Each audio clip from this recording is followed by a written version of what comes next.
Bullshit! Presidente ka ng Pilipinas! Pagbaba ko sa entablado, nakabang na sila, arestuhin na ako. Ako! Naging Chief PNP ako! Alam ko anong papel ng Interpol sa mundo! Palaging sinasabi ni President Marcos, hindi namin ni-recognize ang ICC. Kasi ang ginawang rason ni Pangulong Bongbong Marcos, Interpol! Bullshit! Huwag niyo akong lukuhin! Magandang gabi sa ating lahat! Sa totoo lang, ako'y nahihiyang magsabi sa inyo o iinganyuhin kayo na magsabi na bring him home. Dahil in the first place, hindi natin siya napigilan na dalhin doon sa ICC. Ako talaga yung masama ang loob ko. Mahiya ako sabihin sa dahil na bring him home. Na in the first place, hindi ko naman talaga siya napigilan na ibiyahe doon sa ICC. Kaya napakasama ang loob ko. Nung nangyari yun, hindi ko alam kung anong nakaramdaman ko. Para bang ganito na tayo ngayon, ka-helpless. Sarili nating polis ang magdadala ng ating nating presidente, piliting isakay sa aeroplano para ibiyahe doon sa The Hague, Netherlands. On what basis? On what basis? Palaging sinasabi ni President Marcos, hindi namin ni-recognize ang ICC. Kasi hindi natin membro. Hindi kami nagko-cooperate sa ICC. Anong ginawang rason ni Pangulong Bongbong Marcos? Interpol! Bullshit! Interpol! Ako! Naging Chief PNP ako! Alam ko anong papel ng Interpol sa mundo! Huwag niyo akong lukuhin! Commitment sa Interpol! Bullshit! Interpol! Presidente ka! Presidente ka ng Pilipinas!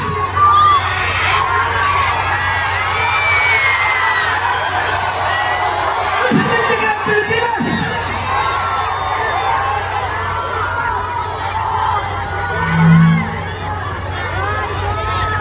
Presidente ka ng Pilipinas! Magpapresyon ka sa Interpol?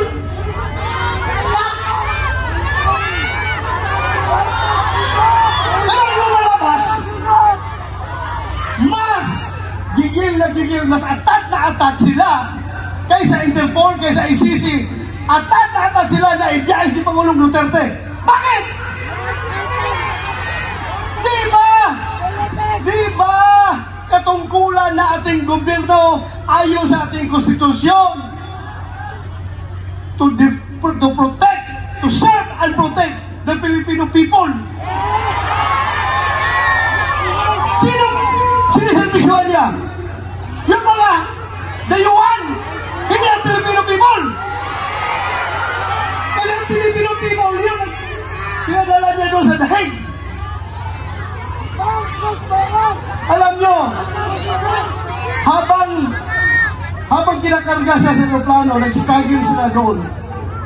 Wala na kayo magawa. Dahil nandun ako sa Davao, kinukoordinate ko yung ating yung petition na ginagawa natin na hindi nakahabol.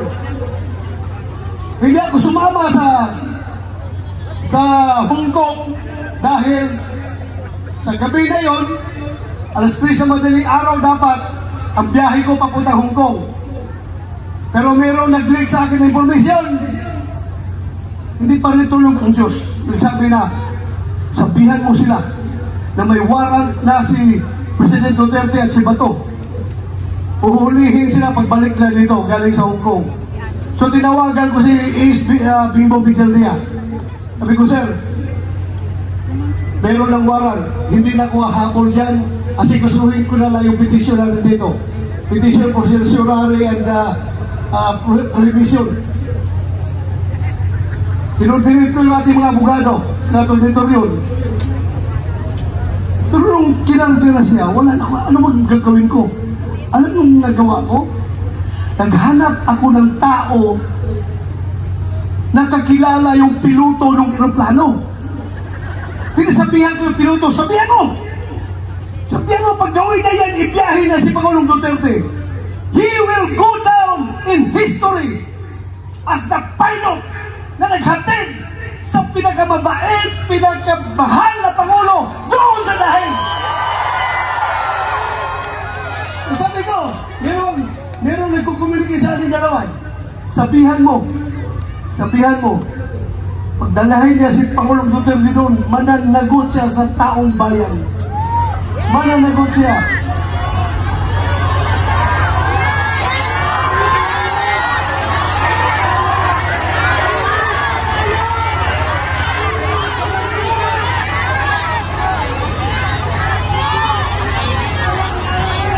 Alam niyo, ang nakakasama ng loob ko. Alam mo yung isang barangay kapitan? Sa barangay kapitan, maliit na barangay. Kausapin mo, Kap, anong tingin mo nito? Tamang ba ito? Hindi. Sabi ng kapitan sa'yo, Sir, ikaw naman, sir. Ayaw na yung lalaki. Hindi pwede yan, sir. Hindi talaga. So may isang salita. Pero may nakausap ako isang presidente. Dalawang beses ha. Unang beses. Doon sa Bukidnon. Kasi nung 2022 election, kung hindi si Inday Sara makasama sa kanilang rally, kasi mayroong ibang commitment, ako ang nagpo-proxy kay Inday Sara. Kasama kami na sa stage. Siyang kandidato ng presidente, ako ang nag-represent kay Inday Sara. Nag-uusap kami sa Bukidnon. Alam mo, sabi sa akin, hindi siya papayag na makialam ang ICC sa ating bansa. Hindi ba siya presidente noon? Hindi ba presidente? Pangalawang beses, presidente na siya. Doon sa Malacanang, inibitahan niya kami. Tinanong ko siya, ano ba itong stand niyo, Mr. President? Pabago-bago. Iba yung sinasabi mo, tapos yung mga tao mo, iba ang sinasabi. Ano ba talaga? Mabuti yung lalaki sa lalaki, sir. Sabi ko, lalaki sa lalaki, sir. Prangkahin mo ako. I know what to do. Please, prangkahin mo ako. Sabi niya sa akin, alam mo ba to? Kahit gabuhok mo, kahit wala akong buhok ha, kahit gabuhok mo or buhok ni President Duterte, hindi mahawakan ng ICC. Hindi ako mapayag na papasok ang ICC dito. Alam mo, dagdag niya. Kasi kung papayagan ko yan, alam nyo, kung papayagan ko yan, after ninyo, mga Duterte, ikaw, after sa investigasyon ninyo, baka kami na naman ang isusunod ng ICC. So, naniwala ako. Pero bakit ngayon, yung nagkahiwalay ang unity, bakit biglang nagbago? Bakit biglang nagbago? Halata na itong lahat, ang ugat nitong lahat, ay kasakiman sa poder ng gobyerno. Ayaw nila na papalit si Vice President Inday Sara sa 2028 para maging presidente. Sinimulan nila yan sa People's Initiative. Doon nagsimula. Nagka-ditsilitsi ng Pilipinas. Ngayon, ano nangyari? Saan pupunta ang Pilipinas ito?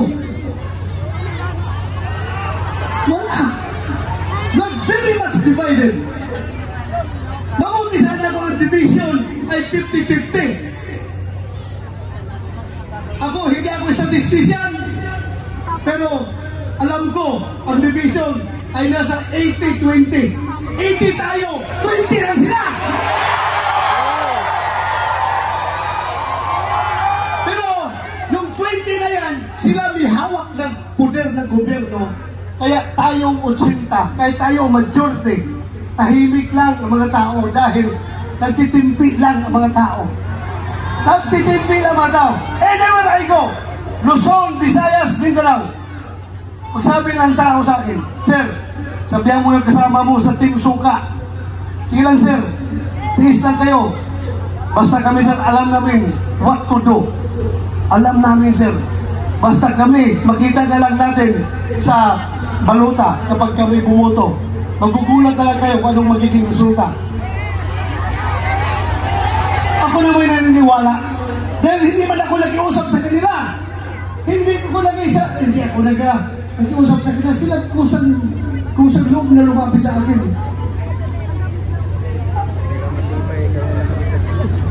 Alam nyo, ang nakakasama pa, ha?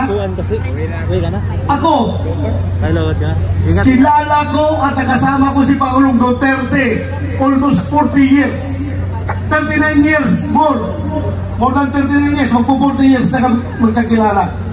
1986, pag-graduate ko sa PMA, pagdating ko sa Davao, Vice Mayor pa siya noon. Kami parehong lalaki, puro action man. Pagdating sa Gira doon sa NPA sa Davao Region, ako palagi ang nauna sa Gira. Ako palagi ang nauna. Siya naman ay piskal pa noon. Naging Vice Mayor ng appointed ni President Cory Aquino. Gusto niyang, pareho kami, parang talagang gusto ng adventure, gusto ng action. Kaya every time meron ako enkwentro, pupunta siya doon, makibalita o ano nangyari. So doon kami nag-start kakilala. Noong kinasal ako na 1989, siya ang ginawa naming ninong. At from there on, doon na. Nagsimula kami samahan. Pero ako, ipagmayabang ko talaga sa inyo. Yung tao na yan. For 40 years, nakilala ko siya, nagkakasama kami. Ako bilang pulis at siya bilang mayor ng Davao City. Kahit isang utos na para sa pansarili, pang-personal at pang-politikal na utos, walang binigay sa akin yan si Pangulong Duterte. Ganon po siya, katino na tao.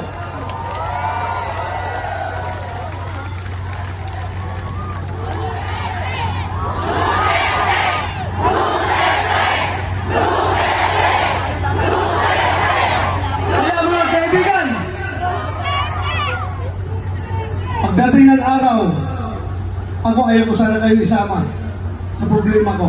Ayaw ko idamay kayo. Pero pagdating ng araw, nalalabas yung warrant of arrest ko. Uhulihin ako ng PNP. Ito lang masasabi ko sa inyo. Ito lang masasabi ko sa inyo. Lahat ng ginagawa nila ay illegal.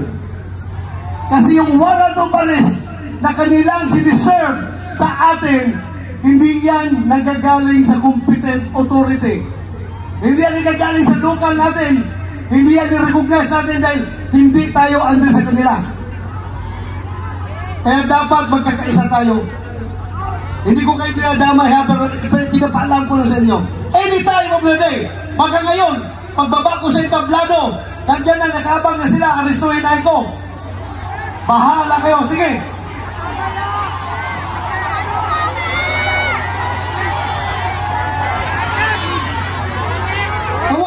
Pilipinas! Ganito na lang ba tayo? Kawawa! Sana magising tayong lahat. Pero ako, don't get me wrong. Ako po'y nakikiusap sa inyo na kahit kayo'y galit na galit na. Kahit kayo'y nagigigil na ng gusto dyan. Dahil sa inustisya na ginagawa nila, ako pa rin na nakikiusap sa inyo. I am appealing for your sobriety. Sana kalma lang tayo. Huwag tayo gumawa ng dahas. Dahil pagdating sa dahas, bibigyan natin sila ng rason na mag-declare ng martial law.